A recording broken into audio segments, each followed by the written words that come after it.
haven't germinated at all, or there's maybe a slug eating them.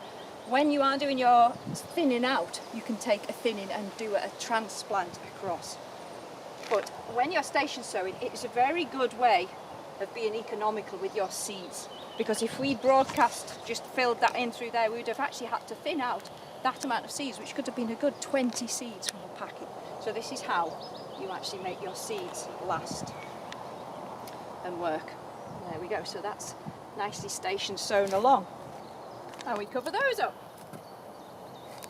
Obviously the last thing we'll do at the end of the session is to water them in, so we've got the adequate amount of water. So look at the way that draw hole nicely fills those back in again. And you do it nice and gently. I'm actually going to remove that rather than packing it. So we've got 2.5 centimetres of soil back on there. Right, so I'm not going to sow the next set of beetroot seeds, but if you were going to be doing that, you would do the next string line 30 centimetres and repeat and keep doing.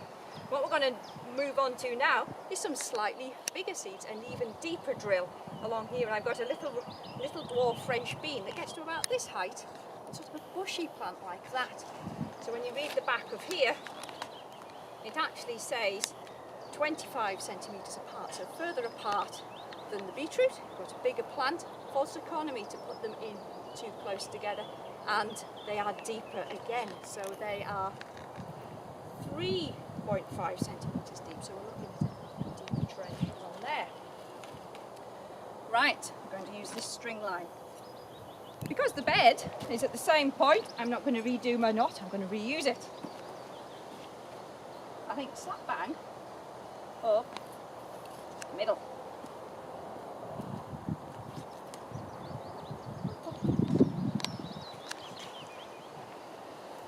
There we go.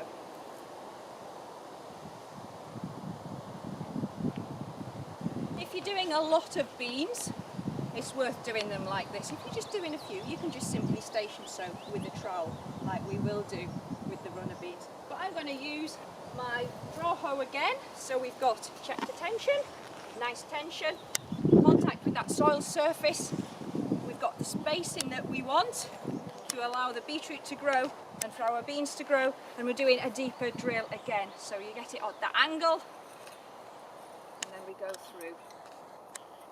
Ooh, ooh, ooh, look at that. Ooh, who's been hiding the lumps underneath? It'll be whoever did that double digging.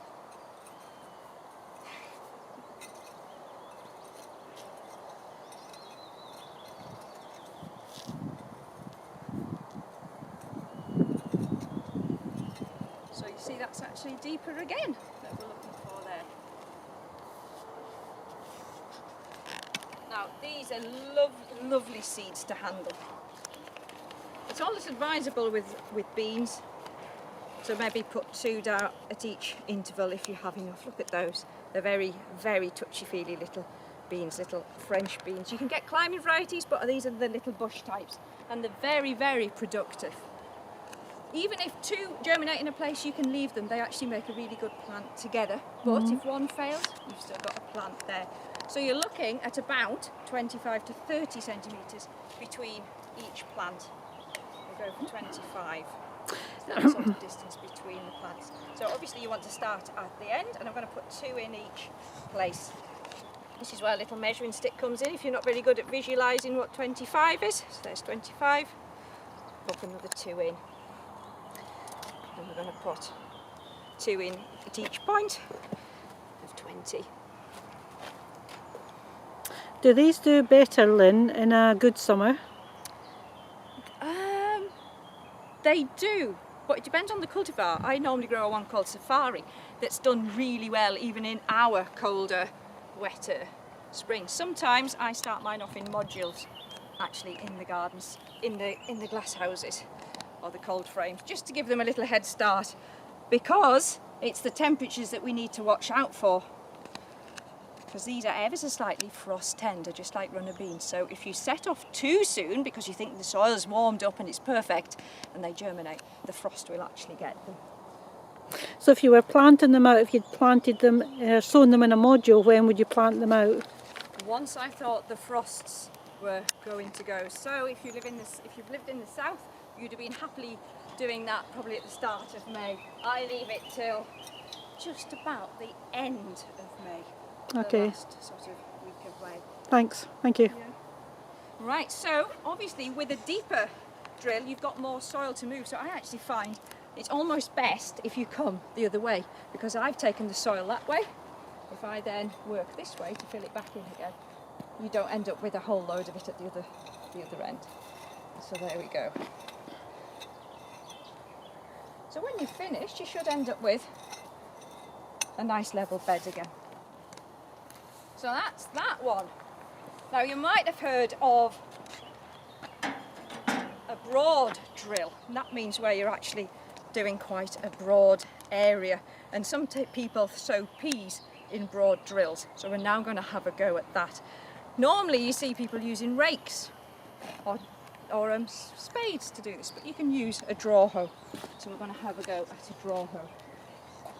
Our peas are little climbing plants. They climb with their tendrils, and this one is one called Kelvin Wonder, and it grows to about that height, 3 foot. So we'll be coming with pea sticks, so that's little tiny sticks that the tendrils can hold on to, and you would normally have them going up either side and the peas germinating in the middle. It's easiest to allow germination first and then put the pea sticks on once they're about that height. So now, so that's our row of little beans, so we're going to go at about here.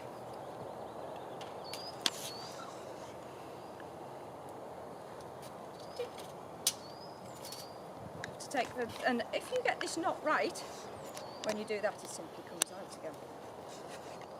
Whenever you're using your string lines, if you've got more length out than you need, wind it up. Don't leave it in a little tangle on the ground. It is a serious trip hazard. You can appreciate if you're getting a terrible tangle, concentrating, trip over. So always keep your working areas clear.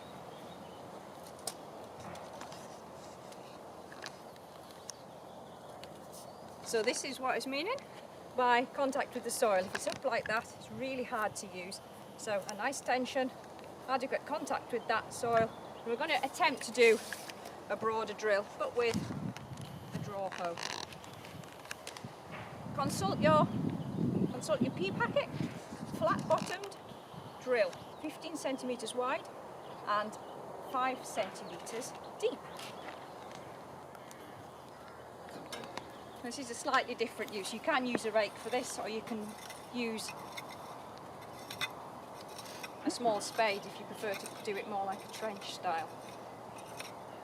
I guess that depends on how long your row is, doesn't it? It really does. Yeah. It really does. So. Do you sow your peas in succession at home, Lynn? I try to do successional sowing, but what I do find is the ones that I've got tempted to do really early tend to sit and wait for perfect conditions, and the ones that you sow later on tend to be in more perfect conditions. The soil's warmer, it's, you know, there's more moisture, you've started to look after things a bit better, and they catch each other up. So mine tend to always be ready at the same time anyway. But the idea is always there. So when we're looking at 5 centimetres, feels quite a long way down for those little peas. But what we're going to attempt to do when we're sowing them is in a bit of a zigzag. It's what it says on the packet. What I actually tend to do is fill that area. That's about 15 centimetres. Shall we see whether my visual measurements are okay?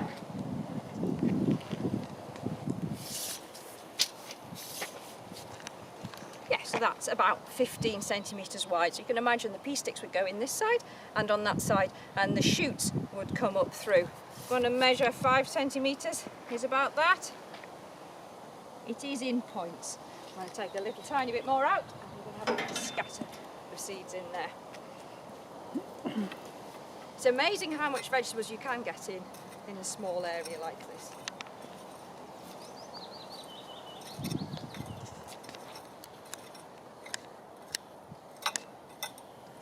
What you will find in terms of pests, crows, if you have crows, absolutely love digging peas up. I'm on my second sowing of peas already that the crows have eaten. So if you have that as a continual problem, you can also grow peas in small modules and transplant them out. A little bit like you would a sweet pea, and that stops that problem. Oh, pigeons love them as well, don't they? Oh yeah. Pigeons, the crows, love them. pheasants. Yes, so sometimes this is hard to do, but if you plan on using pea sticks, that can also be put in almost as a protection for those young shoots. So if you know there's birds in the area that might be pulling them up, you could come along, put your pea sticks in after you've sown them, but densely at the bottom to try and stop those birds getting in and being a problem. The theory is with our peas, don't they just look like a dried out Oh, pea? I've not got your hand. Where's your hand? Oh, I there don't it is. know where my hand is. Yeah, I've It's got there. the camera in the wrong place. So, there you go. as you would imagine, perhaps a dried pea to look. Now, pea plants need about 5 centimetres each, so when you scatter them into here, or do a zigzag, or whatever you choose to do, don't put them as densely as that. They need about 5 centimetres around them. So I'm sort of going to try and do a little bit of a space out with them. I know, easier said than done. Yeah. I roll about.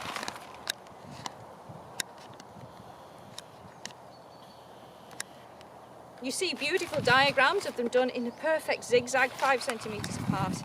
I'm afraid I have great success just putting them in on a bit of a scatter. What do you do? I do them very similar to that, but sometimes I like to buy my peas. They've got a coating on them that'll stop the mice from eating them. Oh, do you have mice? Yeah, and therefore one of the things for health and safety is you need to have your gloves on then. Yeah.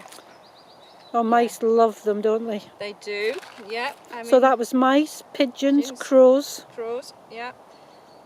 And what's the one that's just pulled all my shallots have been pulled out. So if you look at that, that's about a little bit less than 5 centimetres between them. But a bit like the station sowing, I'm not expecting absolute everything germination. But you see, that's to me about perfect between these. These are a little bit close. And we've got our 5 centimetres worth of depth in there. We've got a double row, about 15 centimetres wide. So there we go, that's our peas in, so we can cover that up. All my labels have been done in advance. Always put the date on, because you sometimes think, when did I sow those? Shouldn't they have come up yet? It gives you a bit of an idea to know whether you maybe need to look at re-sowing or watch out for pests, see what's been going on there. Flip to the other side and just very gently bring it in. Bringing that soil in. Do it gently so you don't disrupt the seeds that you've just sown. You don't want to be changing the spacing as you pull the soil through.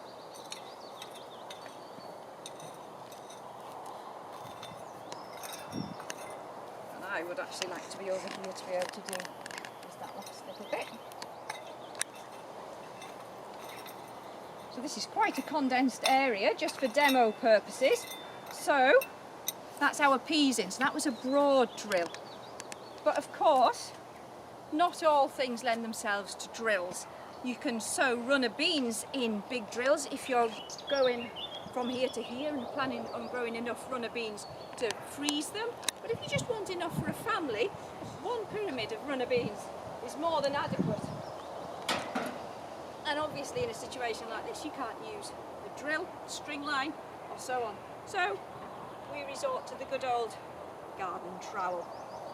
So we've got our runner bean. This is called Scarlet Emperor. Runner beans actually have really beautiful flowers, and sometimes you can pick them for the flowers, but Scarlet Emperor has a fantastic orange, and when they're fully in flower, they can be very attractive. I wonder if the label has actually got a little tiny picture of the flower on there.